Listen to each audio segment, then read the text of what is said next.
ಈಗಾಗಲೇ ಜನಪ್ರಿಯ ಧಾರಾವಾಹಿಯಾಗಿ ಹೊರಹೊಮ್ಮಿರುವಂಥ ಆದಿಲಕ್ಷ್ಮಿ ಪುರಾಣ ಒಂದು ಪ್ರಮುಖವಾದಂಥ ಘಟ್ಟದಲ್ಲಿದೆ. ಇವತ್ತು ಆದಿ ಮತ್ತು ಲಕ್ಷ್ಮಿದು ರಿಸೆಪ್ಷನ್ ನಡೀತಾ ಇದೆ. ಈ ಸಂದರ್ಭದಲ್ಲಿ ಈ ಇಬ್ಬರು ಏನು ಮಾತಾಡ್ತಾರೆ, ಮುಂದೆ ಸೀರಿಯಲ್ನಲ್ಲಿ ಯಾವ ರೀತಿಯಾದಂಥ ತಿರುವು ಸಿಗುತ್ತೆ, ಆದಿ ಮತ್ತು ಲಕ್ಷ್ಮಿ ಮಧ್ಯೆ ಏನಾದರೂ ಪ್ರೀತಿ ಮೂಡುತ್ತಾ, ಇದ್ರ ಬಗ್ಗೆ ಇವತ್ತು ಮಾತಾಡ್ತಾ ಹೋಗೋಣ. ಬನ್ನಿ ಇಬ್ಬರನ್ನು ಕಾರ್ಯಕ್ರಮಕ್ಕೆ ವೆಲ್ಕಮ್ ಮಾಡ್ಕೊಳ್ಳೋಣ. ಮೊದಲಿಗೆ ಆದಿ ಮತ್ತು ಲಕ್ಷ್ಮಿ ಇಬ್ಬರಿಗೂ ಕೂಡ ಕಾರ್ಯಕ್ರಮಕ್ಕೆ ಸ್ವಾಗತ. ಹಾಯ್, ಎಲ್ರಿಗೂ ನಮಸ್ಕಾರ. ಓಕೆ, ಇವತ್ತು ನಿಮ್ಮಿಬ್ಬರದು ರಿಸೆಪ್ಷನ್ ನಡೀತಾ ಇದೆ, ಮದುವೆ ಕೂಡ ಆಗಿದೆ, ಅದು ಕೂಡ ಒಂದು ರೀತಿ ಗುದ್ದಾಟದಲ್ಲೇ ಆಗಿದೆ. ಇವತ್ತು ರಿಸೆಪ್ಷನ್ ಕೂಡ ಗುದ್ದಾಟದಲ್ಲೇ ಆಗ್ತಾ ಇದೆ. ಈ ಟೈಮಲ್ಲಿ ಏನು ಹೇಳ್ತೀರಾ ಲಕ್ಷ್ಮಿ? ಅದೇ ಹೇಳದ್ನಲ್ಲ, ತಗ್ಲಾಕೊಂಡ್ಬಿಟ್ಟಿದ್ದೀನಿ, ಇವನ ಕೈಯಲ್ಲಿ ಅನುಭವಿಸ್ಬೇಕಷ್ಟೇ. ಏನೋ ತಾತನ ಮೇಲಿರೋ ರೆಸ್ಪೆಕ್ಟಿಗೆ ಅವ್ರು ಹೇಳಿದ್ರು ಅಂತ ಒಂದು ರಿಸೆಪ್ಷನ್ ಮಾಡ್ತೀವಿ ಅಂತ ಅಂದ್ರು, ಹ್ಞೂ ಅಂತ ಅಗ್ರಿ ಮಾಡಿದ್ದೀನಿ. ಬಟ್ ಇವನ ಮೇಲೆ ಯಾವ ಪ್ರೀತಿನೂ ಇಲ್ಲ, ಏನೂ ಇಲ್ಲ. ನಾನು ಈ ರಿಸೆಪ್ಷನ್ಗೆ ಒಪ್ಕೊಂಡಿರೋ ಕಾರಣ ಬೇರೆ ಇದೆ. ಅದು ರಿಸೆಪ್ಷನ್ ಮುಗಿಯೋ ಟೈಮಿಗೆ ಗೊತ್ತಾಗುತ್ತೆ. ಬಟ್ ರಿಸೆಪ್ಷನ್ನು ಇವ್ರು ಅಂದ್ಕೊಂಡಂಗೂ ಇರಲ್ಲ, ಖುಷಿಯಾಗೂ ಇರಲ್ಲ. ಅದು ಯಾಕೆ ಅಂತ ನಾನು ಇಲ್ಲಿ ಹೇಳಲ್ಲ, ಆಮೇಲೆ ನಿಮ್ಗೆ ಸಪ್ರೇಟಾಗಿ ನೀನು ತಾತನ ಮೀರಿ ಏನು ಮಾಡೋಕ್ಕಾಗಲ್ಲ ಕಣ, ಸುಮ್ಮನೆ ಇರೋ. ಮಾಡ್ತೀನಿ, ನೋಡ್ತಾ ಇರು. ನಾನು ನೋಡ್ತೀನಿ ಅದೇನು ಮಾಡ್ತೀಯ ಅಂತ. ನೀನೇನು ಮಾಡಿದ್ರು ನನ್ನ ಕಲ್ಲಾಗಕ್ಕೆ ರೆಡಿಯಾಗಿರ್ತೀನಿ. ಅದಕ್ಕೆ ನಿನ್ಗೆ ಹೇಳೋದೇ ಇಲ್ವಲ್ಲ ನಾನು. ನೀನು ಮಾಡಿದ್ಮೇಲೆ ನಾನು ಕತ್ತರಿಸ್ತೀನಿ. ಸೀರಿಯಲಲ್ಲೂ ಗುದ್ದಾಟ, ಇಲ್ಲೂ ಗುದ್ದಾಟ, ರಿಸೆಪ್ಷನಲ್ಲೂ ಗುದ್ದಾಟ. ಈಗ ನಿಮ್ಮಿಬ್ರು ಮಧ್ಯೆ ಪ್ರೀತಿ ಮೂಡುತ್ತಾ ಇಲ್ವಾ ಅನ್ನೋದು ನನಗೆ ನೀವು ಕನ್ಫರ್ಮ್ ಆಗಿ ಚಾನ್ಸೇ ಇಲ್ಲ. ಬೇಡ, ಚಾನ್ಸೇ ಇಲ್ಲ. ಯಾಕೆ? ಯಾವಾಗಲೂ ಎಲ್ಲ ಸೀರಿಯಲಲ್ಲೂ ನೋಡಿರ್ತೀವಿ ನಾವು, ಫಸ್ಟು ಫೈಟ್ ಮಾಡ್ಕೊಂಡು ಆಮೇಲೆ ಪ್ರೀತಿ ಶುರುವಾಗೋದಪ್ಪ. ಬರೀ ಫೈಟಿಂಗು, ಪ್ರೀತಿ ಗೀತಿ ಎಲ್ಲ ಏನೂ ಇಲ್ಲ. ಸದ್ಯಕ್ಕೆ ಇವಳನ್ನ ವಾಪಸ್ ಹಳ್ಳಿಗೆ ಕಳಿಸ್ಬಿಟ್ರೆ ನನಗೆ ಅದಕ್ಕಿಂತ ದೊಡ್ಡ ಸಮಾಧಾನ ಇನ್ನೇನು ಇಲ್ಲ. ನನಗೂ ಅಷ್ಟೇ, ನಾನು ನಮ್ಮ ಹಳ್ಳಿಗೆ ಹೋಗ್ತೀನಪ್ಪ, ಇವನ್ ಸಾವಾಸನೇ ಬೇಡ ಅಷ್ಟೇ. ಕಾಲೇಜು ಬೇಡ, ಏನು ಬೇಡ, ಹಳ್ಳಿಗೆ ಇಲ್ಲ. ಕಾಲೇಜ್ ಬೇಕೋ, ನಿಮ್ಮ ಮನೇಲಿ ಇರಲ್ಲ ಅಂತಂದು ಮಾತ್ರ ಕಾಲೇಜಿಗೆ ಯಾಕೆ ಹೋಗಲ್ಲ, ಕಾಲೇಜಿಗೆ ಹೋಗ್ತೀನಿ. ಮೊದಲಿಗೆ ಬೇರೆ ಒಬ್ರನ್ನ ಮದುವೆ ಆಗ್ತೀನಿ ಅಂತ ರೆಡಿ ಆಗಿದ್ರು. ಅವರು ಕೆಟ್ಟವ್ರಂತ ಗೊತ್ತಿದ್ರು ಕೂಡ ನೀವು ನಿಮ್ಮ ಅಕ್ಕನ ಲೈಫಿಗೆ ಅವರು ಕನಸನ್ನ ನನ್ಸ್ ಮಾಡ್ಕೊಳ್ಳೋದಕ್ಕೆ ಸಾಧ್ಯ ಆಗಿಲ್ಲ ಅನ್ನೋ ಕಾರಣಕ್ಕೆ ನೀವು ಲಕ್ಷ್ಮಿಗೆ ಆ ರೀತಿ ಮಾಡಿ ತಪ್ಪಲ್ವಾ ನೀವು? ಹೌದು, ನಾನು ನಮ್ಮ ಅಕ್ಕನ ಮದುವೆನ ನಿಲ್ಸೋಕ್ಕೆ ಎಷ್ಟು ಟ್ರೈ ಮಾಡಿದೆ, ಅದಕ್ಕೆಲ್ಲ ಕಲ್ಲು ಹಾಕಿದ್ದು ಇವಳೇ. ಸೊ ಇವಳ ಲೈಫು ಹಾಳಾಗೇ ಆಗುತ್ತೆ ಅಂತ ನಾನು ಆ ಮದುವೆ ಮಾಡ್ಸೋಕೆ ಹೋದೆ. ಬಟ್ ಅನ್ಫಾರ್ಚುನೇಟ್ಲಿ ಕೊನೆಗೆ ನಾನೇ ನಿಮಗೆ ತಗ್ಲಾಕೊಳ್ತು. ಆದ್ರೆ ಅದಕ್ಕೆ ಹೇಳೋದು, ಮನಸ್ಸು ಶುದ್ಧವಾಗಿರ್ಬೇಕು. ಆದ್ರೆ ಇವಳ ಲೈಫ್ನ ಹಾಳು ಮಾಡೋಕ್ಕೆ ಹೊಸ ಪ್ಲಾನ್ ಹುಡ್ಕೊಂಡಿದ್ದೀನಿ. ಅದಕ್ಕೂ ಏನಾದ್ರು ಮಾಡಿ ತಗ್ಲಾಕೋತಾನ ಅವನೇ ಪಕ್ಕ. ಏನ್ ಪ್ಲಾನ್ ಹೇಳ್ಬೋದಾ? ಅದೆಲ್ಲ ಹೇಳಕ್ಕಾಗಲ್ಲ. ಹೊಸ ಪ್ಲಾನ್ ಏನು ಅಂತ ಕಾದ್ ನೋಡ್ಬೇಕು. ಓಕೆ, ಇವಾಗ ಲಕ್ಷ್ಮಿಗೆ ಇನ್ನೊಂದು ಸಪೋರ್ಟ್ ಅಂದ್ರೆ ತಾತ ಮತ್ತೆ ಅಜ್ಜಿ. ಇನ್ ಕೇಸ್ ತಾತ ಅಜ್ಜಿ ಇಲ್ಲ ಅಂದಿದ್ರೆ ಏನ್ ಮಾಡ್ತಿದ್ರಿ ಲಕ್ಷ್ಮಿನ? ಮೊದಲು ಮನೆಯಿಂದ ಆಚೆ ಹಾಕ್ತಿದ್ದೆ, ಆಮೇಲೆ ಸವಾಸನೆ ಬೇಡ. ತಾತ ಅಜ್ಜಿ ಇಲ್ಲ ಅಂದಿದ್ರೆ ನಾನು ಮನೆಗೆ ಬರ್ತಿರ್ಲಿಲ್ಲ. ನಾನು ಬಂದಿರೋದೇ ಅವರಿಗೋಸ್ಕರ, ಅವ್ರ ಮೇಲಿರೋ ಪ್ರೀತಿ ವಿಶ್ವಾಸಕ್ಕೆ, ಅವ್ರು ಹೇಳಿದ್ರು ಅನ್ನೋ ಅವ್ರ ಮಾತಿನ ಬೆಲೆಗೋಸ್ಕರ ನಾನು ಇಲ್ಲಿಗೆ ಬಂದಿರೋದು. ಏನ್ ಮಾಡಕ್ಕಾಗುತ್ತೆ, ದೊಡ್ಡವರಲ್ವಾ, ಅವ್ರು ಹೇಳ್ದಾಗ ಕೇಳ್ಬೇಕಾಗತ್ತೆ. ಅಮೃತನ್ ಲೈಫನ್ನ ಬೇಕು ಅಂತಾನೆ ಲಕ್ಷ್ಮಿ ಸ್ಪಾಯ್ಲ್ ಮಾಡಿದ್ರು ಅಂತ ನಿಮಗೆ ಆ ನೋವಿನ್ನೂ ಇದೆಯಾ? 100% ಇದೆ. ಅವಳು ಬೇಕು ಅಂತಾನೆ ಮಾಡಿದ್ದು. ಯಾಕಂದ್ರೆ ಅಟ್ಲೀಸ್ಟ್ ಈಗ ಒಂದು ಹುಡುಗಿ ಮನೆ ಬಿಟ್ಟು ಹೊಡೋಗೋಕೆ ರೆಡಿ ಆಗಿದ್ಲು ಅಂದ್ರೆ ಅವಳಿಗೆ ಮದುವೆ ಇಷ್ಟ ಇಲ್ಲ ಅಂತ ತಾನೇ ಅರ್ಥ.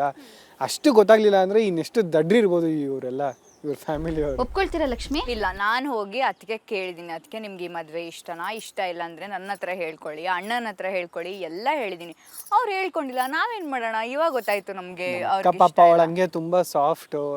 ತಾತ ಹೇಳಿದ್ ಈಗ ಏನಾದ್ರೂ ಬಟ್ ಅದೊಂದೇ ಕಾರಣಕ್ಕೆ ಲಕ್ಷ್ಮಿನ ಇಷ್ಟು ಗೋಳಾಡ್ಸೋದು ತಪ್ಪಲ್ವಾ? ಖಂಡಿತ ತಪ್ಪಲ್ಲ. ಏನ್ ಹೇಳ್ತೀರಾ ಲಕ್ಷ್ಮಿ? ಇವನ ಹತ್ರ ಮಾತಾಡೋದೇ ವೇಸ್ಟ್. ಸುಮ್ಮನೆ ನನ್ನನ್ನು ಯಾಕೆ ಕೂರಿಸ್ಕೊಂಡಿದ್ದೀರಾ? ನಾನು ಹೋಗ್ತೀನಿ, ಇವನ ಜೊತೆ ನಾನು ಕೂತ್ಕೊಳ್ಳಲ್ಲ. ಕಳ್ಸಿ ನಾವಿಬ್ರು ಆರಾಮ. ಓಕೆ, ಇವತ್ತು ರಿಸೆಪ್ಷನ್ ಅಲ್ಲಿ ಏನಾಗ್ಬೋದು? ನೀವು ಅನ್ಕೊಂಡಂಗೆ ಆಗ್ಬೋದು ಅನ್ಸುತ್ತಾ? ರಿಸೆಪ್ಷನ್ ಅಲ್ಲಿ ನಾನೊಂದು ಮಾಸ್ಟರ್ ಪ್ಲಾನ್ ಮಾಡ್ಕೊಂಡು ಬಂದಿದ್ದೀನಿ. ಇವತ್ತೆಲ್ಲ ನನ್ನ ಮನಸ್ಸಲ್ಲಿರೋ ನಿಜನೆಲ್ಲ ಇಡೀ ಫ್ಯಾಮಿಲಿ ಮುಂದೆ, ನಮ್ಮ ರಿಲೇಟಿವ್ಸ್ ಮುಂದೆ, ರಿಲೇಟಿವ್ಸ್ ಮುಂದೆ, ನಮ್ಮ ತಾತ ಉಳಿಸ್ಕೊಂಬಂದಿರೋ ಎಲ್ಲ ಜನದ ಮುಂದೆ ಅವ್ರು ಮಾಡಿರೋ ತಪ್ಪೇನು ಅಂತ ಹೇಳಿ ಅವ್ರ ಮರ್ಯಾದೆ ಕಳಿಬೇಕು ಅಂತ ಇದೀನಿ. ತಾತನ ಮರ್ಯಾದೆ ಕಳಿಬೇಕು ಅಂತ ಇದ್ದೀರಾ? ಹಂಗಿದ್ರೆ ಆಗುತ್ತೆ ಅನ್ಸುತ್ತೆ. ಅವ್ರ ಮನೆಯವ್ರ ಮೇಲೆ ಅವ್ನಿಗೆ ಕನ್ಸರ್ನ್ ಇಲ್ಲ, ಅವ್ರ ಮರ್ಯಾದೆ ಅವನೇ ತಕೋಬೇಕಂದ್ರೆ ಮನೆಯವರೆಲ್ಲ ಹತ್ಕೊಂಡು ಹೋಗ್ಬೇಕು, ಇವಳನ್ನ ಮನೆ ಬಿಟ್ಟು ಅಂದ್ರೆ ಅವ್ರ ಮನೆ ಮರ್ಯಾದೆ ಹಾಳಾದ್ರೂ ಪರವಾಗಿಲ್ಲ, ನಮ್ಮ ಮನೆಯವ್ರು ಆಳ್ಬೇಕು ಅನ್ನೋ ಉದ್ದೇಶ. ಎಷ್ಟು ಕೆಟ್ಟ ಉದ್ದೇಶ ಇದೆ ನೋಡಿ ಅವನಿಗೆ. ಇವಾಗ ಲಕ್ಷ್ಮಿ ಅನ್ನೋ ಕ್ಯಾರೆಕ್ಟರ್ ಒಂದು ಬ್ಯೂಟಿಫುಲ್ ಕ್ಯಾರೆಕ್ಟರ್, ಒಂದು ಕಾಲೇಜನ್ನ ಸಂಭಾಳಿಸ್ಕೊಂಡು ಹೋಗ್ಬೇಕು, ಜೊತೆಗೆ ಮನೇನ ಕೂಡ ಸಂಭಾಳಿಸ್ಕೊಂಡು ಹೋಗ್ಬೇಕು. ಹೇಗಿದೆ? ಚಾಲೆಂಜ್ ಆಗಿದೆ ಲಕ್ಷ್ಮಿಗೆ ಇದು? ಆ್ಯಕ್ಚುಲಿ ತುಂಬ ಚೆನ್ನಾಗಿದೆ ಲಕ್ಷ್ಮಿ ಅನ್ನೋ ಪಾತ್ರ. ಬಿಕಾಸ್ ಎಲ್ಲ ಕಡೆ ಇರ್ತಾಳೆ, ಪಟಾಕಿ ಥರ ಮಾತಾಡಿಕೊಂಡು ಖುಷಿಯಾಗಿರ್ತಾಳೆ. ಅವಳಿಗೆ ಏನೇ ನೋವಿದ್ರು ಸಂಕಟ ಇದ್ದರೂ ಅದನ್ನು ಯಾವುದನ್ನು ತೋರಿಸ್ಕೊಳ್ದೆ ಅಷ್ಟೇ ಖುಷಿಯಾಗಿರ್ತಾಳೆ, ಎಲ್ಲರನ್ನೂ ಖುಷಿಯಾಗಿ ಇಟ್ಕೋತಾಳೆ. ಅದೊಂದು ತುಂಬ ಚೆನ್ನಾಗಿದೆ ಪಾತ್ರ. ಈ ಕಾಲೇಜ್ ಅಂತ ಬಂದರೆ ಅಲ್ಲಿ ಶಮಿತನ ಜೊತೆ ಒಂದು ಟಗ್ ಆಫ್ ವಾರ್ ನಡೀತಾ ಇರುತ್ತೆ, ನನಗೋಳಿಗೂ ಆಗ್ತಾ ಇರಲ್ಲ. ಸೊ ಆದಿನ ಇಷ್ಟಪಡ್ತಾ ಇರ್ತಾಳೆ, ಅಲ್ಲಿ ನನ್ನ ಗಂಡ ಅಂತಲೂ ಅವಳಿಗೆ ಗೊತ್ತಿರಲ್ಲ. ಸೊ ಅಲ್ಲಿ ಒಂದು ಚಾಲೆಂಜಿಂಗಾಗಿ ನಡೀತಿರುತ್ತೆ, ನಾನು ಅವಳಿಗೆ ಚಾಲೆಂಜ್ ಮಾಡ್ತಾ ಇರ್ತೀನಿ, ಆ ಥರ ಎಲ್ಲ ನಡೀತಾ ಇರುತ್ತೆ. ಇನ್ನು ಮನೆ ಅಂತ ಬಂದೆ ಅಪ್ಪ ಅಮ್ಮ ಅವ್ರ ಹತ್ರ ಒಂದು ಸೆಂಟಿಮೆಂಟ್ ಹೋಗ್ತಾ ಇದೆ. ಬಿಕಾಸ್ ನಾನು ನನ್ನ ಅಮ್ಮ ಅಲ್ಲ ಅನ್ನೋ ವಿಚಾರ ಗೊತ್ತಾಗಿದೆ ನನಗೆ. ಇವಾಗ ನಾನು ಯಾರು, ನನ್ನ ಅಮ್ಮ ಯಾರು ಅನ್ನೋ ಕ್ವೆಶ್ಚನ್ ಮಾರ್ಕ್ ಒಂದು ಕಾಡ್ತಾ ಇದೆ ನನಗೆ. ಸೊ ಅಲ್ಲಿ ಎಮೋಷ್ನಲ್ ಕ್ಯಾರಿ ಮಾಡ್ತಾ ಇದ್ದೀನಿ. ಇನ್ನು ತಾತ ಅಜ್ಜಿ ಅಂತ ಬಂದರೆ ಅಷ್ಟು ಸಪೋರ್ಟ್ ಮಾಡ್ತಾ ಇದ್ದಾರೆ. ಸೊ ಇದಕ್ಕಿಂತ ಇನ್ನೇನು ಬೇಕು ಅನ್ನೋದು ಒಂದಿದೆ. ಸೊ ಎಲ್ಲ ಥರದ ಮಿಕ್ಸ್ಡ್ ಫೀಲಿಂಗ್ಸ್ ಇದೆ ಲಕ್ಷ್ಮಿಗೆ. ಓಕೆ, ಇವಾಗ ಆದಿ ಅಂತ ಬಂದಾಗ ಅದು ಕೂಡ ಒಂದು ಡಿಫ್ರೆಂಟ್ ಕ್ಯಾರೆಕ್ಟರ್. ಇತ್ತೀಚಿನ ಸೀರಿಯಲ್ಗಳಲ್ಲೆಲ್ಲ ನೋಡಿರ್ತೀವಿ, ಫೈಟಿಂಗು ಜಗಳ ಇದ್ದೇ ಇರುತ್ತೆ. ಸೊ ನಿಮ್ಮ ಕ್ಯಾರೆಕ್ಟರ್ ಬಗ್ಗೆ ನಿಮಗೇನು ಅನಿಸುತ್ತೆ? ಆದಿ ಕ್ಯಾರೆಕ್ಟರ್ ಕೂಡ ಅಷ್ಟೇ. ಆದಿ ಒಂಥರ ಅವನ ಎಮೋಷ್ನಲ್ ಡೆಪ್ತ್ ಯಾರಿಗೂ ಅರ್ಥನೇ ಆಗಲ್ಲ. ಅಂದರೆ ಲಕ್ಷ್ಮಿ ಅಳ್ತಾಳೆ, ಲಕ್ಷ್ಮಿ ಅವಳ ಫೀಲಿಂಗ್ಸ್ನ ಹೇಳ್ಕೊತಾಳೆ, ಎಲ್ರಿಗೂ ಲಕ್ಷ್ಮಿ ಅಂದರೆ ಪಾಪ ಅನಿಸುತ್ತೆ. ಆದಿ ಹೌದು ತಪ್ಪು ಮಾಡಿದ್ದಾನೆ, ತಪ್ಪುಗಳು ಮಾಡಿದ್ದಾನೆ, ಅದರಿಂದ ಅವ್ನು ಅನುಭವಿಸ್ತಾರೋ ನೋವಿಗೆ ಯಾರಿಗೂ ಸಿಂಪತಿ ಬರಲ್ಲ, ಯಾರಿಗೂ ಅವ್ನು ಪಾಪ ಅನಿಸಲ್ಲ, ಅವ್ನು ಕಣ್ಣೀರು ಹಾಕಲ್ಲ. ಏನೋ ಒಂದು ಇದರಿಂದ ಹೆಂಗಾದ್ರು ಬಿಡಿಸ್ಕೋಬೇಕು ಅನ್ನೋದೊಂದು ಪ್ರಯತ್ನ ಮಾಡ್ತಾನೆ. ಪ್ರತಿಯೊಂದು ಪ್ರಯತ್ನದಲ್ಲೂ ಸೋಲ್ತಾ ಇರ್ತಾನೆ, ಹೊಸ ಹೊಸ ಪ್ಲ್ಯಾನ್ ಮಾಡ್ಕೊಂಡು ಬರ್ತಾನೆ, ಮತ್ತೆ ಸೋಲ್ತಾನೆ, ಆದರೂ ಟ್ರೈ ಮಾಡ್ತಾನೆ. ಮಾಡಿರೋ ಅವ್ನ ಪಾಯಿಂಟ್ ಆಫ್ ವ್ಯೂ ಅಲ್ಲಿ ಅವ್ನು ಕರೆಕ್ಟಾಗೇ ಇದ್ದಾನೆ. ಅವ್ನ ಪಾಯಿಂಟ್ ಆಫ್ ವ್ಯೂ ಅಲ್ಲಿ ಅಕ್ಕನ ಜೀವನ ಹಾಳಾಗ್ತಾ ಇತ್ತು, ಅದಕ್ಕೆ ನಾನು ಅವಳ ಜೀವನ ಹಾಳು ಮಾಡೋಕ್ಕೆ ಹೋದೆ. ಈಗ ನಾನೇ ಸಿಗಾಕೊಂಡಿದ್ದೀನಿ, ಈಗ ನಾನು ಇದರಿಂದ ಆಚೆ ಬರಬೇಕು ಅಷ್ಟೇ ಇದೆ. ರಾಜ್ಯದ ಜನತೆನೇ ಎಂಜಾಯ್ ಮಾಡ್ತಿದ್ದಾರೆ ಅಂತ ಹೇಳ್ಬೋದು. ಸಿಕ್ಕಾಪಟ್ಟೆ ಒಳ್ಳೆ ರೆಸ್ಪಾನ್ಸ್ ಸಿಗ್ತಾ ಇದೆ. ಅವ್ರ ಪ್ರೀತಿ ಬಗ್ಗೆ ಏನು ಅನಿಸುತ್ತೆ? ನಿಜವಾಗ್ಲೂ ಎಷ್ಟು ಥ್ಯಾಂಕ್ಸ್ ಹೇಳಿದ್ರು ಸಾಲಲ್ಲ. ಯಾಕಂದರೆ ನಾವಿಬ್ಬರು ಇವತ್ತು ಲೀಡ್ಸ್ ಆಗಿ ಈ ಸೀರಿಯಲಲ್ಲಿ ನಾವು ಇದ್ದೀವಿ ಅಂತ ಅಂದರೆ ಕಾರಣನೇ ಅವರು. ಯಾಕಂದರೆ ಕಮೆಂಟ್ ಸೆಕ್ಷನ್ಗಳಲ್ಲಿ ನಾವು ಮುಂಚೆ ಸಪೋರ್ಟಿಂಗ್ ಕ್ಯಾರೆಕ್ಟರ್ಸ್ ಮಾಡಬೇಕಾದ್ರೆ ಇವ್ರಿಗೆ ಲೀಡಾಗಿ ಅವಕಾಶ ಸಿಗಬೇಕು ಅಂತ ಕಮೆಂಟ್ಗಳು ಹಾಕ್ತಿದ್ರು, ಅಷ್ಟು ಪ್ರೀತಿ ತೋರಿಸ್ತಾಯಿದ್ರು, ಸಪೋರ್ಟ್ ಮಾಡ್ತಾಯಿದ್ರು. ಸೊ ಅದೇ ರೀಸನ್ಗೆ ಇವತ್ತು ಲೀಡ್ಗಳಾಗಿ ನಿಂತ್ಕೊಂಡಿದ್ದೀವಿ. ಆ್ಯಂಡ್ ನಾವು ಅಷ್ಟೇ ಎಫರ್ಟ್ಸಿಂದ ನಾವು ಪರ್ಫಾರ್ಮ್ ಮಾಡ್ತಾಯಿದ್ವಿ. ಆ್ಯಂಡ್ ಈಗಲೂ ಇನ್ನೂ ಹೆಚ್ಚು ಸಪೋರ್ಟ್ ಮಾಡಿ ಇಷ್ಟಪಡ್ತಾ ಇದ್ದಾರೆ. ನಮಗೆ ಅವ್ರು ಇಷ್ಟಪಡೋದನ್ನ ಗೇಜ್ ಮಾಡೋಕ್ಕೆ ನಮಗೆ ಸಿಗೋದು ಎರಡೇ ಅವಕಾಶ. ಅಂದರೆ ಪಬ್ಲಿಕ್ಕಲ್ಲಿ ಅವ್ರು ನೋಡಿ ನಮಗೆ ಮಾತಾಡ್ಸೋದು, ಫೋಟೋ ತೊಗೊಳ್ಳೋದು, ಬಿಟ್ಟರೆ ಸೋಷಿಯಲ್ ಮೀಡಿಯಾಲಿ ನಮಗೆ ಬರೋ ಮೆಸೇಜಸ್ ಮತ್ತು ಕಮೆಂಟ್ಸ್ ಎರಡೂ ಕೂಡ ಸಿಕ್ಕಾಪಟ್ಟೆ ಪಾಸಿಟಿವ್ ಆಗಿದೆ. ತುಂಬ ಖುಷಿಯಿಂದ ಮಾತಾಡಿಸ್ತಾರೆ, ಫೋಟೋಗಳು ತೊಗೊತಾರೆ, ತುಂಬಾ ಖುಷಿ ಇದೆ. ಇವಾಗ ನೀವಿಬ್ರು ಸೀರಿಯಲಲ್ಲಂತೂ ಸಿಕ್ಕಾಪಟ್ಟೆ ಗುದ್ದಾಡ್ತಿರ್ತೀರ, ಹೊರಗಡೆನೂ ಹಾಗೆ ಇರ್ತೀರಾ ಅಥವಾ ಒಳ್ಳೆ ಫ್ರೆಂಡ್ಸಾ? ಹೊರಗಡೆ ನಾವು ತುಂಬ ಒಳ್ಳೆ ಫ್ರೆಂಡ್ಸ್, ವೆರಿ ಗುಡ್ ಫ್ರೆಂಡ್ಸ್. ಸೀರಿಯಲಲ್ಲಿ ಹೆಚ್ಚಾಗಿ ಒಟ್ಟಾಗಿ ಆ್ಯಕ್ಟ್ ಮಾಡಿದವರು ನಿಜ ಜೀವನದಲ್ಲೂ ಕೂಡ ಜೀವನ ಸಂಗಾತಿಗಳಾಗಿರೋಂಥ ಸಾಕಷ್ಟು ಉದಾಹರಣೆಗಳಿದೆ. ನಿಮ್ಮಿಬ್ರ ಮಧ್ಯೆ ಆ ಥರ we are very good friends ಮುಂಚೆಯಿಂದನೂ. ಸೊ ಅದು ಹಾಗೆ ಕಂಟಿನ್ಯೂ ಆಗುತ್ತೆ. ಏನಿಲ್ಲ, ಅದೇ ನಿಮ್ಮನ್ಸಲ್ಲೂ ಹಾಗೆ 100%. ತಾತನ್ ಭಯ ಇಲ್ವಾ ಅದೇ ರಿಸೆಪ್ಷನಲ್ಲಿ ಈ ಥರ ಮಾಡೋದಕ್ಕೆ? ಇಲ್ಲ, ತಾತನಿಗೆ ಮನೇಲಾದರೆ ಭಯ ಇರುತ್ತೆ. ಇಲ್ಲಿ ರಿಸೆಪ್ಷನಲ್ಲಿ ಜನ ಇರ್ತಾರೆ, ನೋಡ್ಕೊಳ್ಳೋಣ, ಆಮೇಲೆ ಏನಾಗುತ್ತೆ ಆಮೇಲೆ ನೋಡ್ಕೊಳ್ಳೋಣ. ಅವ್ರು ಮಾಡಿರೋ ತಪ್ಪಿಗೆ ಮೊದಲು ಅವರಿಗೆ ರಿಯಲೈಸ್ ಆಗಬೇಕು ಅನ್ನೋದು. ಆದಿಗೂ ಗೊತ್ತಿದೆ ಲಕ್ಷ್ಮಿ ಮನೆಗೆ ಬಂದ್ಬಿಟ್ಟು ಎಲ್ಲರನ್ನೂ ಆಲ್ರೆಡಿ ಇಷ್ಟ ಹಾಕೊಂಡಿದ್ದಾಳೆ. ನಾನು ಹಾಗೆ ಹೇಳ್ತಿಲ್ಲ, ಲಕ್ಷ್ಮಿ ಎಲ್ಲರಿಗೂ ಇಷ್ಟ ಆಗ್ಬಿಟ್ಟಿದ್ದಾರೆ. ಇನ್ನು ಲಕ್ಷ್ಮಿದು ಸಾಂಗ್ಗೆ ಅಜ್ಜಿ ಕೂಡ ಫಿದಾಗಿದ್ದಾರೆ. ಲಕ್ಷ್ಮಿ ನಮಗೋಸ್ಕರ ಒಂದು ಸಾಂಗ್ ಹೇಳ್ಬೋದಾ? ಅಯ್ಯೋ, ನಿಂಗಾಗಿ ಹೇಳುವೆ ಕತೆ ನೂರನು, ನಾನಿಂದು ನಗಿಸುವೆ ನಿನ್ನನು, ಇರುಳಲ್ಲೂ ಕಾಣು ಕಿರುನಗೆಯನು, ಕಣ್ಣಲ್ಲೇ ಹುಚ್ಚಿದ್ದ ಹೊಂಗನಸನು, ಜೊತೆಯಾಗಿ ಬರುವೆ ನಾ ಮಳೆಯಲು, ಬಿಡದಂತೆ ಹಿಡಿವೆ ಕೈಯನು, ಗೆಳೆಯ ಜೊತೆಗೆ ಹಾರಿ ಬರುವೆ, ಬಾನಾಯಲ್ಲೇ ದಾಟಿ ನಲಿವೆ, ನಗುವ ನಯನ ಮಧುರ ಮೌನ, ಮಿಡಿವ ಹೃದಯ ಏ ಮಾತೇಕೆ. ಸೂಪರ್. ಅದೇ ಈ ಸಾಂಗ್ ಕೇಳಿನೂ ಮನ್ಸು ಕರಗಲ್ವಾ? ಇಲ್ಲ, ಇದಕ್ಕೆ ನಮ್ಮ ಅಜ್ಜಿ ಕರಗ್ಬೋದು, ತಾತ ಕರಗ್ಬೋದು, ನಾನು ಕರಗಲ್ಲ. ನಮ್ಮ ಆದಿ ಮತ್ತೆ ಲಕ್ಷ್ಮಿಗೆ ಒಂದಿಷ್ಟು ಫನ್ ಕ್ವಶನ್ಸ್ ಕೇಳೋಣ. ಇದೊಂಥರ ಸೀಕ್ರೆಟ್ ರಿವೀಲ್ ಗೇಮ್ ಅಂತಾನೆ ಹೇಳ್ಬೋದು. ಬನ್ನಿ ಅವರಿಬ್ಬರನ್ನ ಮಾತಾಡಿಸ್ತಾ ಹೋಗೋಣ. ಆದಿ ಮತ್ತೆ ಲಕ್ಷ್ಮಿಲಿ ಸೆಟ್ಟಿಗೆ ಬೇಗ ಆದಿ ಬರ್ತಾರಂತ ಹೇಳಿದ್ರು, ಸ್ವಲ್ಪ ಲಕ್ಷ್ಮಿ ಲೇಟಾಗಿ ಬರ್ತಾರಂತ ಹೇಳಿದ್ರು. ಇಬ್ಬರಲ್ಲಿ ಯಾರು ಜಾಸ್ತಿ ನಿದ್ದೆ ಮಾಡ್ತಾರೆ ಸೆಟ್ಟಲ್ಲಿ? ನಿದ್ದೆ ಇಬ್ರು ಮಾಡಲ್ಲ. That's what. ನಾವು ಯಾವಾಗಲೂ ನೆಕ್ಸ್ಟ್ ಸೀನ್ ಏನು, ಅದನ್ನ ಹೆಂಗ್ ಮಾಡ್ಬೋದು, ಹಿಂಗ್ ಮಾಡ್ಬೋದು, ಅದೇ ಡಿಸ್ಕಷನ್ ಅಲ್ಲಿ ಡೇ ಮೇಕಪ್ ಅಂಡ್ ಕಾಸ್ಟ್ಯೂಮ್ ನಿದ್ದೆ ಬರಲ್ಲ. ತುಂಬಾ ಕಷ್ಟ ಮಲ್ಗೋದು. ಯಾಕಂದ್ರೆ ಇಮಿಡಿಯೇಟ್ ಮತ್ತೆ ಸೀನ್ ಕರೆದ್ರೆ ನಮ್ಮ ಮುಖ ಊದಿರುತ್ತೆ, ಡಲ್ ಕಾಣುತ್ತೆ. ಸೊ ಯೂಶುವಲಿ ನಾವು ಮಲ್ಕೊಳ್ಳಲ್ಲ. ಇವಾಗ ಡೈರೆಕ್ಟರ್ ಬೈದ್ರು ಅಂದ್ರೆ ಯಾರು ಜಾಸ್ತಿ ಬೇಜಾರು ಮಾಡ್ಕೊಳ್ತಾರೆ? ಆದಿ ಫಾಲ್ಸ್ ಇರುತ್ತೆ ಆಲ್ಮೋಸ್ಟ್. ಸುಮ್ಮನೆ ತಮಾಷೆಗೆ ಬೈದ್ರು ಪ್ರ್ಯಾಂಕ್ ಮಾಡಿದ್ರು ಇಲ್ಲಿ ಓಕೆ ಓಕೆ ಓಕೆ ಯಾರು ಜಾಸ್ತಿ ತರಲೆ ಇಬ್ಬರಲ್ಲಿ? ಇಬ್ರು ಸ್ವಲ್ಪ ಸ್ವಲ್ಪ ತುಂಬಾ ತರಲೇನಿಲ್ಲ, ಇಬ್ರು ಸ್ವಲ್ಪ ಇದೀವಿ. ಯಾರು ಸಿಕ್ಕಾಪಟ್ಟೆ ಟೇಕ್ ತಗೊಳ್ತಾರೆ ಇಬ್ಬರಲ್ಲಿ? ಇಬ್ರು ಇಲ್ಲ. ಒನ್ ಟೇಕಾ? To be frank, one take ಅಂತಲ್ಲ, ಅಂದ್ರೆ ಏನಾದ್ರೂ ಇಫ್ ಟೆಕ್ನಿಷಿಯನ್ಸ್ ಏನಾದ್ರೂ ಪ್ರಾಬ್ಲಮ್ ಆಯ್ತು ಅಥವಾ ನಮ್ದು ಕೆಲವೊಂದ್ಸಲ ಅಂತಂದ್ರೆ ತುಂಬಾ ಮಿಸ್ಟೇಕ್ ಆದ್ರೆ ಮಾತ್ರ okay super, thank you so much. ನಮ್ಮ ಜೊತೆ ತುಂಬ ಚೆನ್ನಾಗಿ ಮಾತಾಡಿದ್ದೀರಾ, ನಿಮ್ಮ ಕ್ಯಾರೆಕ್ಟರ್ ಬಗ್ಗೆ ಹೇಳ್ಕೊಂಡಿದ್ದೀರಾ, ನಿಮ್ಮ ರೆಸ್ಪಾನ್ಸ್ ಬಗ್ಗೆ ಹೇಳ್ಕೊಂಡಿದ್ದೀರಾ. Thank you so much Aadi ಮತ್ತು Lakshmi. Thank you so much. ನಾನಿವತ್ತು ಆದಿಲಕ್ಷ್ಮಿ ಪುರಾಣ ಸೀರಿಯಲ್ ಸೆಟ್ಟಲ್ಲಿದ್ದೀನಿ. ಆದಿಲಕ್ಷ್ಮಿ ಪುರಾಣ ಅಂದಾಗ ಒಂದು ಕ್ಯಾರೆಕ್ಟರ್ನ ನಾವು ಮರೆಯೋದಕ್ಕೆ ಸಾಧ್ಯನೇ ಇಲ್ಲ, ಅದು ಧರ್ಮರಾಜ್ ಅಲಿಯಾಸ್ ತಾತ ಅಂತಾನೆ ಹೇಳ್ಬೋದು. ಈ ಕ್ಯಾರೆಕ್ಟರ್ ಈ ಒಂದು ಸೀರಿಯಲ್ನ ಮೇಜರ್ ಟರ್ನಿಂಗ್ ಪಾಯಿಂಟ್ಗಳಲ್ಲಿ ಪ್ರಮುಖ ಪಾತ್ರ ವಹಿಸಿರುವಂಥ ಕ್ಯಾರೆಕ್ಟರ್. ಆ ಧರ್ಮರಾಜ್ ಇವತ್ತು ನಮ್ಮ ಜೊತೆ ಇದ್ದಾರೆ, ಬನ್ನಿ ಅವರನ್ನು ಮಾತಾಡಿಸ್ತಾ ಹೋಗೋಣ. ಸರ್ ಸ್ವಾಗತ. ಸರ್, ಈ ಒಂದು ಸೀರಿಯಲಲ್ಲಿ ನಿಮ್ಮ ಕ್ಯಾರೆಕ್ಟರ್ ಮೇಜರ್ ಟರ್ನಿಂಗ್ ಪಾಯಿಂಟ್ಗಳಿಗೆ ಪ್ರಮುಖವಾಗಿರುವಂಥ ಕ್ಯಾರೆಕ್ಟರ್ ಧರ್ಮರಾಜ್ ಅನ್ನೋ ಕ್ಯಾರೆಕ್ಟರ್, ಏನು ಹೇಳ್ತೀರಾ? ಧರ್ಮರಾಜ್ ಅನ್ನೋ ಕ್ಯಾರೆಕ್ಟ್ರು ಪ್ರಮುಖವಾದದ್ದು ಒಂದು ಹೌದು. ಅಂದರೆ ಒಂದು ಕುಟುಂಬದಲ್ಲಿ ಹಿರಿಯರ ಸ್ಥಾನ ಹೇಗಿರುತ್ತೆ, ಮನೆಯನ್ನು ಹೇಗೆ ಅವ್ರು ಮೇಂಟೈನ್ ಮಾಡ್ತಾರೆ, ಯಾರಿಗೂ ಅನ್ಯಾಯ ಆಗದಿರೋ ಹೇಗೆ ನೋಡ್ಕೋತಾರೆ, ಅದನ್ನೆಲ್ಲ ನೋಡ್ಕೊಂಡು ಹೋಗುವಂಥ ಒಂದು ಕ್ಯಾರೆಕ್ಟ್ರು. ಎಲ್ಲ ಪಾತ್ರಗಳ ಜೊತೆ ಚೆನ್ನಾಗಿ ಹೊಂದಾಣಿಕೆ ಇರುವಂಥ ಕ್ಯಾರೆಕ್ಟ್ರು. ಮನೇಲಿ ಏನೂ ಸಮಸ್ಯೆ ಆಗದೇ ಇರೋ ಹಾಗೆ ನೋಡ್ಕೋಬೇಕು ಅನ್ನುವಂಥ ಕ್ಯಾರೆಕ್ಟ್ರು. ಆ ಕ್ಯಾರೆಕ್ಟ್ರನ್ನ ನಿಭಾಯಿಸ್ತಾ ಇದ್ದೀನಿ. Super sir. ಇವಾಗ ಆದಿ ಮತ್ತು ಲಕ್ಷ್ಮಿ ಮದುವೆ ಆಗಿರೋದೇ ನಿಮ್ಮಿಂದ ಅಂತ ಹೇಳ್ಬೋದು. ಅಲ್ಲಿ ಲಕ್ಷ್ಮಿಗೆ ಹುಡುಗ ಮೋಸ ಮಾಡ್ದಂತ ಏನಾದರೂ ನೀವು ಆ ಮದುವೆ ಮಾಡೋದಕ್ಕೆ ಒಪ್ಕೊಂಡ್ರು, ಅಥವಾ ಲಕ್ಷ್ಮಿ ನಿಮ್ಮನೆ ಮಗಳು ಅಂತ ಗೊತ್ತಿದ್ದು ಆ ಮದುವೆ ಮಾಡೋದಕ್ಕೆ ಒಪ್ಕೊಂಡ್ರು? ಇಲ್ಲ, ನಮ್ಮನೆ ಮಗಳು ಅನ್ನೋ ಯಾವುದೇ ಸೂಕ್ಷ್ಮನೂ ನನಗೆ ಗೊತ್ತಿರಲ್ಲ. ಆದರೆ ಆದಿ ಅವಳಿಗೆ ಮಾಡಿರೋ ಮೋಸದ ವಿರುದ್ಧವಾಗಿ ಆದಿಗೆ ಅವಳನ್ನು ಮದುವೆ ಮಾಡಿಸಿದ್ದೀನಿ. ಅಂದರೆ ಆದಿ ಆ ಕಿಟ್ಟಿ ಅನ್ನೋನು ಕುಡುಕ, ಜೂಜುಕೋರ ಅವೆಲ್ಲ ಗೊತ್ತಿದ್ರೂ ಕೂಡ ಅದನ್ನು ಮುಚ್ಚಿಟ್ಟು ಲಕ್ಷ್ಮಿಗೆ ಅವಳನ್ನು ಮದುವೆ ಮಾಡೋದಕ್ಕೆ ಸಪೋರ್ಟ್ ಮಾಡ್ತಾ ಇರ್ತಾನೆ. ಅದು ನನಗೆ ಅರ್ಥಾತ್ ಧರ್ಮರಾಜನಿಗೆ ಗೊತ್ತಾದ್ರಿಂದ ಆ ಹುಡುಗಿಗೆ ಅನ್ಯಾಯ ಆಗುತ್ತೆ ಅವನನ್ನು ಮದುವೆ ಆಗೋದ್ರಿಂದ ಅನ್ನೋ ಕಾರಣಕ್ಕೆ, ಅದು ಅಲ್ಲದೆ ಇವನು ಸುಳ್ಳು ಹೇಳಿ ತಪ್ಪು ಮಾಡಿದಾನೆ ಅನ್ನೋ ಕಾರಣಕ್ಕೆ ಇವನಿಗೆ ಅದನ್ನು ಮದುವೆ ಮಾಡಿಸ್ತಾನೆ. ಆ್ಯಕ್ಚುಲಿ ಇಬ್ಬರಿಗೂ ಮದುವೆ ಆಗೋಕ್ಕೆ ಇಷ್ಟ ಇರಲಿಲ್ಲ, ಮುಂದೆ ಏನಾಗುತ್ತೆ ನೋಡಬೇಕು.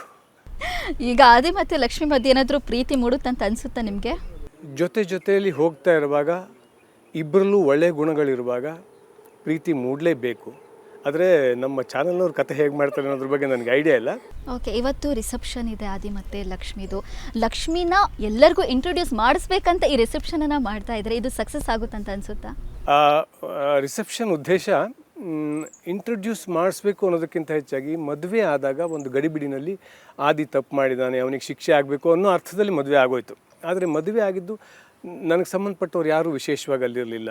ಅವರೆಲ್ಲರನ್ನೂ ಕರೆಸಬೇಕು, ಒಂದು ರಿಸೆಪ್ಷನ್ ಮಾಡಬೇಕು, ಎಲ್ಲರನ್ನೂ ಗ್ಯಾದರ್ ಮಾಡಬೇಕು ಅನ್ನೋ ಒಂದೇ ಒಂದು ಮೇಜರ್ ಉದ್ದೇಶದಿಂದ ಇವತ್ತು ರಿಸೆಪ್ಷನ್ ಇಟ್ಕೊಂಡಿರೋದು. ನೀವು ಬಂದು ಊಟ ಮಾಡ್ಕೊಂಡು ಹೋಗಿ, ಖಂಡಿತ ಮಿಸ್ಸೇ ಮಾಡಲ್ಲ. ಈಗ ಅಮೃತನ ಕನಸನ್ನ ನೀವೇ ಎಲ್ಲೋ ಒಂದು ಕಡೆ, ಅಮೃತನ ಕನಸಿಗೆ ಮುಂದೆ ದಾರಿ ತೋರಿಸ್ತೀನಿ. ಅದನ್ನು ನಾವು ಈಗಲೇ ಸಾರ್ವಜನಿಕರ ಮುಂದೆ ಹೇಳೋ ಇಲ್ಲ, ಆದ್ದರಿಂದ ಅದನ್ನು ಹೇಳ್ತಾ ಇಲ್ಲ. ಬಟ್ ಅಮೃತಕ್ಕೆ ಮುಂದೆ ಒಳ್ಳೇದಾಗೇ ಆಗುತ್ತೆ, ನೀವು ನೋಡ್ತಾ ಇರಿ. ಆದಿ ಹೇಳ್ತಿದ್ರು ರಿಸೆಪ್ಷನಲ್ಲಿ ನಾನು ಲಕ್ಷ್ಮಿ ಮನೆಯವ್ರನ್ನೆಲ್ಲರನ್ನೂ ಅಳಿಸ್ಕೊಂಡು ಹೋಗೋಂಗೆ ಮಾಡ್ತೀನಿ, ಅವರೆಲ್ಲ ಹತ್ಕೊಂಡು ಹೋಗಬೇಕು ಅಂತ. ಬಿಡ್ತೀರಾ ನೀವು? ಹಾಗಾಗೋದಕ್ಕೆ ಸಾಧ್ಯ ಇಲ್ಲ ಅಂತ ಅಂದ್ಕೊಂಡಿದ್ದೀನಿ. ಆದಿಗೆ ಎಷ್ಟೇ ನನ್ನ ಮೇಲೆ ಈ ಸಣ್ಣ ವಿಚಾರದಲ್ಲಿ ದ್ವೇಷ ಅನ್ನೋದಿದ್ದರೂ ಕೂಡ ತಾತನ ಮರ್ಯಾದೆ ಹೋಗಬಾರ್ದು ಅನ್ನೋ ಒಂದು ಒಳಗಿನ ಸೆನ್ಸು ಒಂದು ಕೆಲಸ ಮಾಡುತ್ತೆ ಅನ್ನೋ ಧೈರ್ಯದ ಮೇಲೆ ಈ ರಿಸೆಪ್ಷನ್ ನಡೀತಾ ಇರೋದು. ಮುಂದೆ ನೋಡೋಣ. ಬ್ಯೂಟಿಫುಲ್ ಸರ್, ತುಂಬ ಚೆನ್ನಾಗಿ ಮಾತಾಡಿದ್ರಿ. ಇವಾಗ ನಿಮ್ಮ ಕ್ಯಾರೆಕ್ಟರ್, ಈ ಒಂದು ಪಾತ್ರ ನಿಮಗೆ ಕ್ಯಾರೆಕ್ಟರಿಂದ ಹೊರಗೆ ಬಂದು ಮಾತಾಡೋದಾದರೆ ತುಂಬ ವಿಭಿನ್ನವಾಗಿರೋ ಕ್ಯಾರೆಕ್ಟರ್. ತುಂಬ ಸೀರಿಯಲ್ಗಳನ್ನ ಮಾಡಿದ್ದೀನಿ, ತುಂಬ ಸೀರಿಯಲ್ಗಳಲ್ಲಿ ತುಂಬ ಒಳ್ಳೊಳ್ಳೆ ಪಾತ್ರಗಳನ್ನೇ ಮಾಡಿದ್ದೀನಿ. ಆದರೆ ಫಸ್ಟ್ ಟೈಮ್ ನನ್ನ ಸೀರಿಯಲ್ ಜೀವನದಲ್ಲಿ ಈ ಥರ ಒಂದು ಕ್ಯಾರೆಕ್ಟರ್ ಮಾಡ್ತಾ ಇರೋದು. ಇಷ್ಟು ಏಜ್ಡ್ ಕ್ಯಾರೆಕ್ಟರ್ನ ತಾತ ಅನ್ನೋ ಪ್ರಮೋಷನ್ ತೊಗೊಂಡು ಮಾಡ್ತಾ ಇರೋದು ಇದೇ ಮೊದಲನೇ ಕ್ಯಾರೆಕ್ಟ್ರು. ತುಂಬ ಅದ್ಭುತವಾದ ಪಾಸಿಟಿವ್ ರೋಲು. ಹೇಳ್ದಲ್ಲ, ಯಾರಿಗೂ ಅನ್ಯಾಯ ಆಗದಿರೋ ನೋಡ್ಕೋಬೇಕು. ಹಳ್ಳಿಗೆ ನಾನು ಬಂದಿರೋ ದಾರಿಯನ್ನು ನಾನು ಯಾವತ್ತೂ ಮರಿಬಾರ್ದು. ತಿರುಗಿ ನೋಡಬೇಕು, ನೋಡಿದಾಗ ಸಂತೋಷ ಸಿಗಬೇಕು, ಅಲ್ಲಿ ತೊಂದರೆ ಇದೆ ಅದನ್ನು ನಿವಾರಿಸಬೇಕು. ಈ ಥರ ಒಳ್ಳೊಳ್ಳೆ ಮನಸ್ಸಿಟ್ಕೊಂಡು ಬಂದಂಥ ಒಂದು ಪಾತ್ರ. Thank you so much sir. Thank you, ನಿಮಗೂ ಒಳ್ಳೆಯದಾಗಲಿ. ಆದಿಲಕ್ಷ್ಮಿ ಪುರಾಣ ಸೀರಿಯಲಲ್ಲಿ ಸಂಜೀವನಿಗೆ ಸಂಜೀವಿನಿಯಾಗಿ ಬಂದವಳು ಅಮೃತ. ಅವರಿಬ್ಬರು ಇವತ್ತು ನಮ್ಮ ಜೊತೆ ಇದ್ದಾರೆ, ಬನ್ನಿ ಅವರನ್ನ ಮಾತಾಡ್ಸ್ತಾ ಹೋಗೋಣ. ಇಬ್ಬರು ಬ್ಯೂಟಿಫುಲ್ ಕಪಲ್ಸ್ಗಳಿಗೆ ಸ್ವಾಗತ. Thank you so much. ಇಬ್ಬರು ಹೊಸದಾಗಿ ಮದುವೆ ಆಗಿದ್ದೀರಾ, ಹೇಗೆ ಅನ್ನಿಸ್ತಾ ಇದೆ? ಹೇಗೆ ಅನ್ನಿಸ್ತಾ ಇದೆ ಅದು ವೀಕ್ಷಕರೇ ಹೇಳಬೇಕು. ಅಂದರೆ ಅವ್ರಿಗೆ ಗೊತ್ತಿದೆಯಲ್ಲ ಕತೆ ಹೇಗೆ ಅನ್ನಿಸ್ತಾ ಇದೆ ಅಂತ. ಸಂಜೀವನ್ ಜೀವನದಲ್ಲಿ ಏನು ನಡೀತಾ ಇದೆ, ಇವಳ ಮನಸ್ಸಲ್ಲಿ ಏನು ನಡೀತಾ ಇದೆ, ನನ್ನ ಮನಸ್ಸಲ್ಲಿ ಏನು ನಡೀತಾ ಇದೆ, ಇವಾಗ ಕಥೆ ಯಾವೊಂದು ಹಂತದಲ್ಲಿ ಇದ್ದೀವಿ ಅಂತಂದರೆ ಎಲ್ಲೊಂದು ಕಡೆ ಅಮ್ಮ ನನಗೆ ಹೇಳಿರ್ತಾರೆ, ನೋಡಪ್ಪ ನಿನ್ನ ಕಡೆಯಿಂದ ತಪ್ಪಾಗ್ತಿದೆ, ನೀನು ಮಾತಾಡ್ತಿಲ್ಲ ಅವಳ ಹತ್ರ, ನೀನು ಮಾತಾಡಿದ್ರೆ ಅವಳು ನಿನ್ನ ಜೊತೆ ಮಾತಾಡ್ತಾಳೆ, ಇಲ್ಲದೆ ಹೋದರೆ ಹೀಗೆ ಹೊಂದ್ಕೊಂಡು ಹೋಗೋಕ್ಕೆ ಸಾಧ್ಯ ಇಲ್ಲ, ಅವಳ ರೂಮಲ್ಲೇ ಇರ್ತಾಳೆ. ಸೊ ಹಾಗಾಗಿ ನೀನು ಮಾತಾಡು ಅಂತ ಹೇಳಿದಾಗ ಅಲ್ಲಿಂದ ನಾನು ಶುರು ಮಾಡ್ತೀನಿ ಮಾತಾಡೋಕ್ಕೆ. ಅಮೃತ, ನಿಮಗೇನು ಅನಿಸುತ್ತೆ ಈ ಕ್ಯಾರೆಕ್ಟರ್? ನನಗೆ ತುಂಬ ಚಾಲೆಂಜಿಂಗ್ ರೋಲ್. ನಾನು ಇಲ್ಲಿವರೆಗೆ ಮಾಡಿರೋ ಎಲ್ಲ ರೋಲ್ಸು ತುಂಬ ಬಬ್ಲಿ ಆರ್ ತುಂಬ ಕಿಡ್ಡಿಶ್. ಇದು ಒಂಥರ ಮೆಚೋರ್ಡ್ ಲವ್ ಸ್ಟೋರಿ ನಮ್ಮಿಬ್ರದ್ದು. ಹೇಗಿದೆ ಅಂದರೆ ನಾನು ತುಂಬ ಹೇಗಂತ ಸಪ್ರೆಸ್ಡ್ ಆ್ಯಕ್ಟಿಂಗ್ ಅಂತಾರಲ್ಲ ಆ ಥರ ಮಾಡಬೇಕಾಗ್ತಿದೆ. ಬಟ್ ಅಂದರೆ end of the day it is a team work ಅಲ್ವಾ. ಸೊ ಹಾಗಾಗಿ ಎಲ್ಲ ಒಬ್ರನ್ನೊಬ್ರು ಸಪೋರ್ಟ್ ಮಾಡಿಕೊಂಡು ನಮ್ಮ ಈ ಒಂದು ತಂಡದಲ್ಲಿ ಯಾರಿಗೂ ಒಂದು ಈಗೋ ಇಲ್ಲದೆ ತುಂಬ ಹೊಂದ್ಕೊಂಡು ಒಟ್ಟಿಗೆ ಕೆಲಸ ಮಾಡ್ತಿದ್ದೀವಿ. ಸೊ ಆ ಒಂದು ವಿಷಯದಲ್ಲಿ ಬಹಳ ಖುಷಿ ಇದೆ that we have a great team. ಇವಾಗ ಬದಲಾಗಿರೋ ಕ್ಯಾರೆಕ್ಟರ್ ಅಮೃತ ಅನ್ನೋದು, ಅದರಲ್ಲಿ ತಾವು ಕಾಣಿಸ್ಕೊಳ್ತಿದ್ರ. ಮುಂಚೆ ಇದ್ದ ಅಮೃತಗೂ ಬದಲಾಗಿರೋ ಕ್ಯಾರೆಕ್ಟರ್ ಜೊತೆಗೆ ಅಮೃತನ ಕ್ಯಾರೆಕ್ಟರ್ ಕೂಡ ಬದಲಾಗ್ತಿದೆ. ಇವಾಗ ತುಂಬ ಸಾಫ್ಟ್ ಕಾರ್ನರ್ ಬರ್ತಾ ಇದ್ದೀರಾ. ಸಂಜೀವನ್ ಮೇಲೆ ಒಂದು ರೀತಿ ಸ್ಪೆಷಲ್ ಫೀಲ್ ಬರ್ತಾ ಇದೆ, ಹೇಗನ್ಸ? ಅದು ಅದೇ ಅನ್ನಿಸ್ತಿದೆ ಅಂದರೆ ಜನಗಳಿಗೆ. ಅಂದರೆ ಹಾಗೆ ಇರಲಿ. ನನ್ನ ಪಾಯಿಂಟ್ ಆಫ್ ವ್ಯೂ ಇಂದ ಜನಗಳು ನೋಡಿದಾಗ ಆ ರೀತಿ ಅನ್ನಿಸ್ತಿದೆ ದಟ್ ಅಮೃತ ಅವ್ರಿಗೂ ಎಲ್ಲೋ ಒಂದು ಕಡೆ ಪ್ರೀತಿ ಶುರುವಾಗ್ತಿದೆ ಅನ್ನೋ ಥರದಲ್ಲಿ. ಆ್ಯಂಡ್ ನನಗೂ ಅಷ್ಟೇ, ಅಂದರೆ ನನ್ನ ಪಾಯಿಂಟ್ ಆಫ್ ವ್ಯೂ ಅಲ್ಲಿ ಜನ ನೋಡಿದಾಗ ಹೌದು ಆ ಥರ ಅನಿಸುತ್ತೆ. ಬಟ್ ಇವ್ರ ಮನಸ್ಸಲ್ಲಿ ಏನು, ಅದಕ್ಕೆ ಇವ್ರು ಹೇಳ್ತಿರೋದು ಇದೊಂದು ಮೆಚ್ಯೂರ್ ಸೊ ಕ್ಯಾರೆಕ್ಟರ್. ಅಲ್ಲಿ ಒಂದು ಸ್ಪೆಷಲ್ ತಿರುವಿದೆ ಅಂತ ಅನ್ಸುತ್ತೆ. ಇಲ್ಲಿ ಯಾವ ರೀತಿಯಾದಂಥ ಮೆಚ್ಯೂರ್ ಕ್ಯಾರೆಕ್ಟರ್ ಅಂತಂದ್ರೆ ಇವರ ಇಮೋಷನ್ಸ್ನೆಲ್ಲ ಇವರು ಎಷ್ಟು ಸಪ್ರೆಸ್ ಮಾಡ್ತಾರೆ ಅಂತಂದ್ರೆ ಇವರೆಲ್ಲೂ ಬಿಟ್ಕೊಡಲ್ಲ. ತುಂಬಾ ನೋವು ತಿಂತಾರೆ ಒಳಗಡೆ, ಬಟ್ ಅದು ಎಕ್ಸ್ಪ್ರೆಷನ್ ಮುಖಾಂತರ ಹೊರಗೆ ತರಲ್ಲ ಅವರು ಅದನ್ನ. ಬಟ್ ಜನಗಳಿಗೆ ಗೊತ್ತಾಗ್ತಿರುತ್ತೆ ಏನು ನಡೀತಿದೆ ಅಂತ. PhD ಮಾಡಬೇಕು ಅನ್ನೋ ಕನಸಿತ್ತು, ಆ ಕನಸೀಗ ಗಂಡನ ಮನೆವರೆಗೂ ಕರ್ಕೊಂಡು ಬಂದು ನಿಂತಿದೆ. ಮುಂದೆ PhD ಮಾಡಬೇಕು ಅನ್ನೋ ಒಂದು ಕನಸು ಆಕ್ಚುಲಿ ಅವ್ರಿಗೆ ಹೋಗ್ಬೇಕಾಗಿರೋದು ಲಂಡನ್, ಹಳ್ಳಿಗೆ ಬಂದಿದ್ದಾರೆ. ಲಂಡನ್ಗೆ ಹೋಗ್ಬೇಕಾಗಿರೋರು ಬೆಂಗಳೂರಲ್ಲೂ ಇಲ್ಲ, ಹಳ್ಳಿಗೆ ಬಂದಿದ್ದಾರೆ. ಐ ಥಿಂಕ್ ಈ ಥರ ತುಂಬ ಹುಡುಗಿಯರಿಗೆ ಆಗಿರುತ್ತೆ, who have big dreams but family ಪ್ರೆಷರಿಂದ ಅಥವಾ ಏನೋ ಒಂದು ರೀಸನಿಂದ they get stuck to a small family or ಅವ್ರ ಡ್ರೀಮ್ಸ್ ಎಲ್ಲ ಒಂದು ಕೇಜಲ್ಲಿ ಹೋಗೋ ಹಾಗೆ ಆಗೋಗ್ಬಿಡುತ್ತೆ.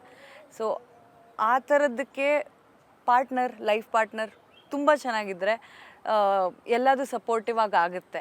ಸೊ ಅದು ಆಗುತ್ತಾ ಇಲ್ವಾ ಅನ್ನೋದೇ. ತಾತ ಮದುವೆ ಮಾಡ್ಕೋಬೇಕಂದಾಗ ಹೇಗಿತ್ತ ಸಿಚುವೇಶನ್?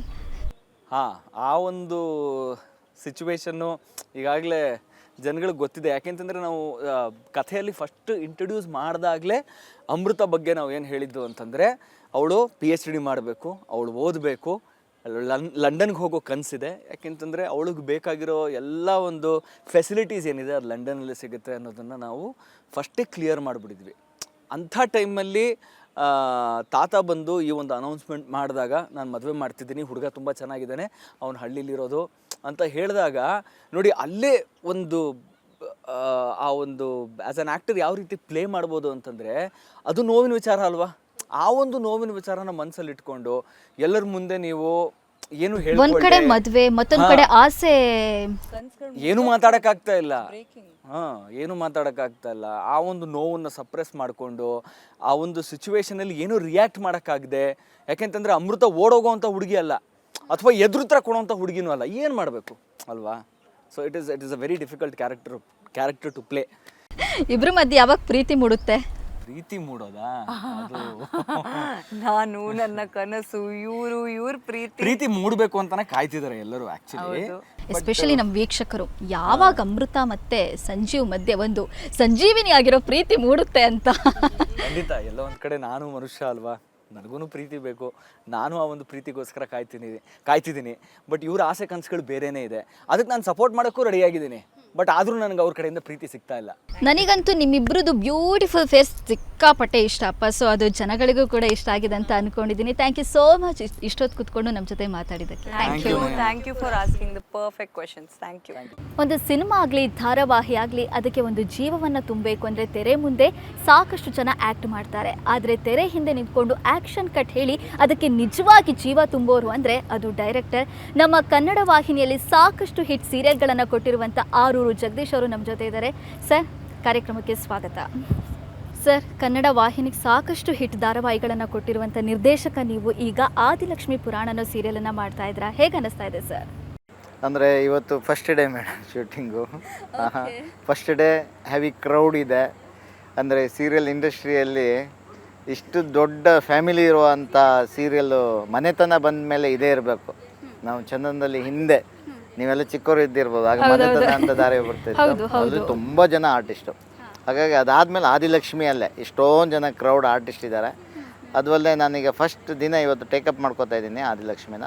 ಇವತ್ತು ರಿಸೆಪ್ಷನ್ ಸೀನ್ಗಳನ್ನೇ ಕೊಟ್ಬಿಟ್ಟಿದ್ದಾರೆ. ಹೆವಿ ಕ್ರೌಡ್ ಇದೆ, ಹಾಗೆ ಸ್ವಲ್ಪ ಟೆನ್ಷನ್. ಹಾಗಾಗಿ ಪುಟ್ಟಕ್ಕನ ಮಕ್ಕಳು ಆಗಿರ್ಬೋದು, ಜೊತೆಯಲ್ಲಿ ಆಗಿರ್ಬೋದು, ಅಥವಾ ತುಂಬ ಹಿಟ್ ಸೀರಿಯಲ್ಗಳನ್ನು ಕೊಟ್ಟಿರುವಂತಹ ಒಬ್ಬ ಡೈರೆಕ್ಟರ್ ನೀವು. ಈಗ ಆದಿಲಕ್ಷ್ಮಿ ಪುರಾಣನ ಕೂಡ ಕೈಗೆತ್ಕೊಂಡಿದ್ದೀರಾ. ಸೊ ಮುಂದೆ ಯಾವ ರೀತಿ ಸವಾಲು ನಿಮ್ಮ ಮುಂದೆ ಇದೆ?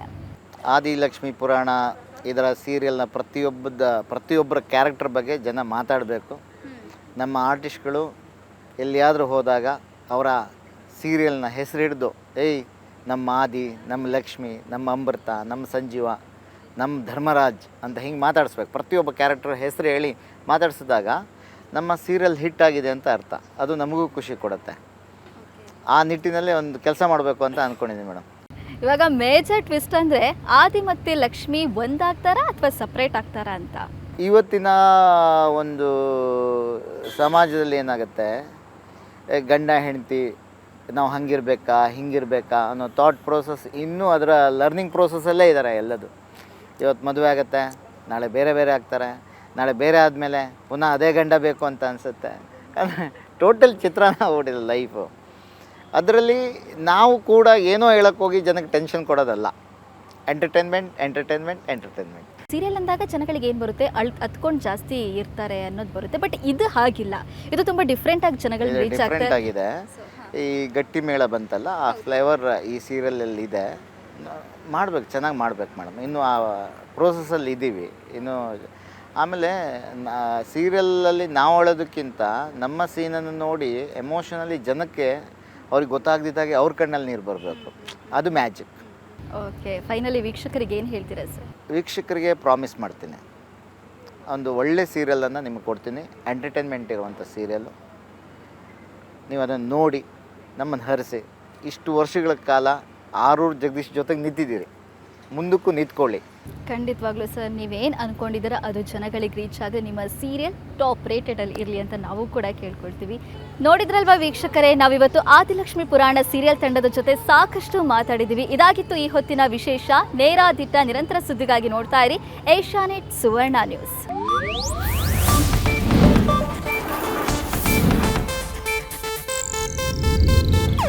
ಇದು ಏಷ್ಯಾನೆಟ್ ನ್ಯೂಸ್ ನೆಟ್ವರ್ಕ್ ಪ್ರಸ್ತುತಿ.